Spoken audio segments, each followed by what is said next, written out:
Appeal करूंगा मौलवी साहब आपसे, मौलवी साहब आप जैसे तमाम मौलवी साहबों से मैं विशेष अनुरोध करूंगा, बुरा मत मानिएगा। मेरी उम्र 29 साल है, अगर मेरी बात में थोड़ी सी आपत्ति हो तो माफ कीजिएगा, लेकिन मैं 2-3 क्षेत्रों में दौरा कर रहा था।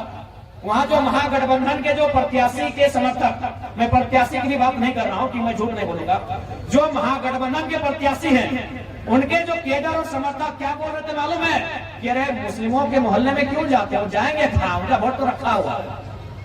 ये धारणा है आपके लिए, ऐसा सोचते हैं आपके लिए।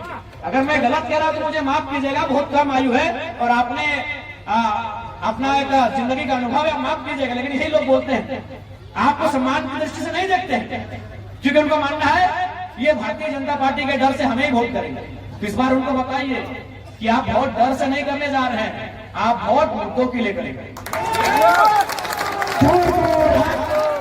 इस राज्य में आपकी आबादी गिनती के गणना के हिसाब से 55 लाख के आसपास है और प्रतिशत के हिसाब से 15% है, लेकिन टिकट के हिसाब से पता नहीं कितना, हमको गिनती नहीं मालूम आती। और एक नया लड़का जन्म मान तो आपके सामने खड़ा है। हमने 6 अल्पसंख्यक समाज से 6 प्रत्याशियों को चुनाव के मैदान में उतारा है। अब ये आपको तय करना है, आपको सम्मान चाहिए या जबरदस्ती में वोट करना। मैं आपको एक छोटी सी कहानी बता रहा हूं। आपको राजस्थान का वो चुनाव याद होगा, इससे 10 साल पहले का चुनाव था। क्योंकि जनरल कैटेगरी को रिजर्वेशन नहीं मिलता था, आज ईडब्ल्यूएस का कॉलम आया है, स्पेशल जो लोग रिजर्वेशन से छूट गए थे। तो राजस्थान में भारतीय जनता पार्टी की सरकार से जनरल में आने वाले तमाम जो वर्ग हैं वो इतने नाराज थे उन्होंने अपनी नाराजगी वोट में दिखाया। आज उनको ईडब्ल्यूएस का कोटा मिला। आप अपनी नाराजगी नहीं दिखा रहे हैं, आप अपने मत का गुस्सा नहीं दिखा रहे हैं, इसीलिए चचा आपको बिरयानी और पान नहीं मिल रहा है। सच बोल रहे हैं, राजस्थान के लोगों से सीखिए। बस मैंने एक बार चेंज किया, फिर बीजेपी को शायद वापस ले, बीजेपी है ना, फिर शायद बीजेपी को वापस ले आई राजस्थान के लोग। लेकिन उन्होंने 10 साल पहले चेंज इसीलिए किया था कि हमको ईडब्ल्यूएस का कोटा, मतलब उनका अपना मानना था कि हमें कुछ मिल नहीं रहा है। लेकिन आपको कुछ नहीं मिलने के बाद भी आप उनके साथ लगे हैं, इसीलिए आपको बोलते ही जाएंगे तो कहाँ जाएंगे। इसलिए इस बार आपसे आग्रह है, रुस्तम अंसारी हो, चाहे बड़ोदर में सलीम अंसारी, चाहे आपके बगल में खड़े 1 लाख अंसारी जिनको हमने सांसद का चुनाव लड़वाया था, हमने बार-बार अल्पसंख्यक समाज से अपील भी किया कि आप गारंटी लीजिए अनुपमा मैडम चुनाव जीतेगी। मैंने बार-बार कहा कि आपकी आबादी लगभग 3 लाख 3.5 लाख से ज्यादा है धनबाद लोकसभा में, आप लगभग 3 लाख के आसपास वोट करते हैं, आप वोटिंग करते हैं 3 लाख के आसपास, लेकिन आप गारंटी लीजिए कि अनुपमा मैडम सांसद जीतेंगे। अगर आप गारंटी नहीं ले पाते हैं तो कम से कम अगर 1 लाख अंसारी को 3 लाख वोट दे देते हैं तो कद बड़ा होता क्यों। अच्छा एक बात बताएं, जयराम महतो को प्रधानमंत्री मोदी क्यों आज कर रहे हैं? इसलिए नहीं कि अच्छा भाषण देता है, इसलिए कि बंदे ने 1952 से लेकर आज तक चुनाव हुआ है, इंडिपेंडेंट और फर्स्ट बार में कोई 3.5 लाख वोट नहीं लाया। आज अमित शाह भी हमारे भाषण करते, क्यों? इसलिए नहीं कि हम बहुत तगड़ा भाषण देते हैं, हमने लोकसभा में ऐतिहासिक 3.5 लाख वोट अपने दम पे लाया है। तो इसलिए अगर 1 लाख को सपोर्ट दे, आप 3 लाख देते हैं, बाकी लोगों ने 1 लाख दिया, अगर 4 लाख वोट आ जाता, 3.5 लाख वोट आ जाता तो जयराम से पहले 1 लाख का नाम होता। कुछ नहीं मिला, अनुपमा मैडम आई, 4.5 लाख वोट लाई और फिर चली गई,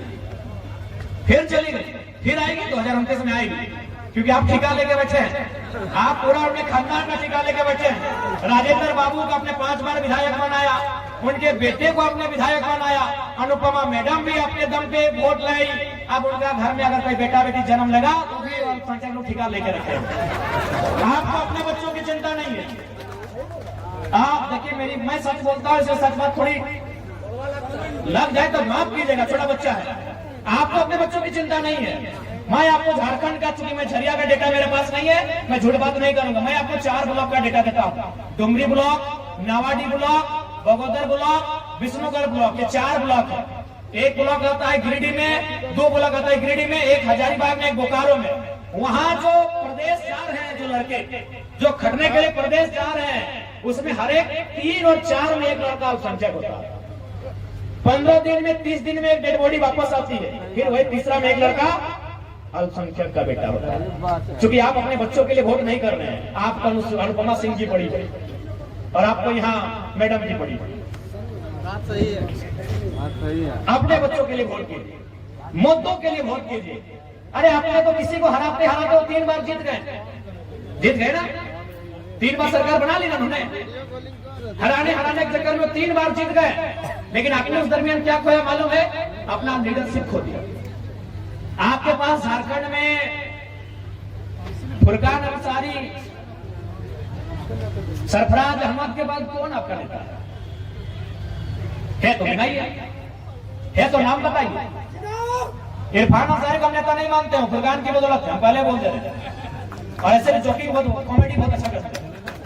हम फुरकान साहब को मानते हैं, वो नेता हैं। सरफराज साहब भी नेता हैं। उनके बाद आपके कौम का नेता बताइए, क्यों? क्योंकि आपने किसी को हराने और जिताने में अपनी लीडरशिप को खो दिया। आज जरा मान लो बगल में गांव का लड़का इखलाक अंसारी को नेता बना दिया है। थोड़ा आशीर्वाद दीजिए।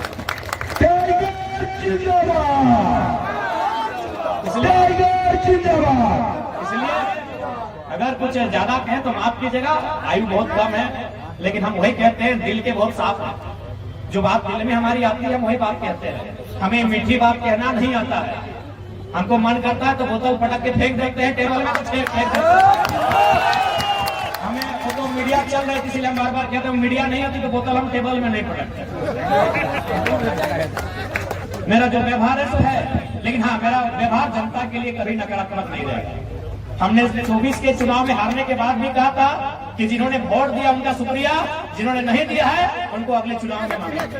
जी हाँ, जनता के प्रति हम लोग कभी नकारात्मक नहीं रहे। हम लोग सिस्टम के प्रति रहे हैं नकारात्मक, एग्रेशन भी उनके प्रति रहा है और आगे भी रहेगा। सिस्टम के प्रति हमारी नाराजगी, हमारा गुस्सा आगे भी रहेगा। जब तक झारखंडियों के साथ छल कपट होगा, हमारी नाराजगी तब तक रहेगी। इसलिए आज जितना जन बैठा ला, आटा ला, जुटा ला, सभी से प्रार्थना रहता है कि इस बार बदलाव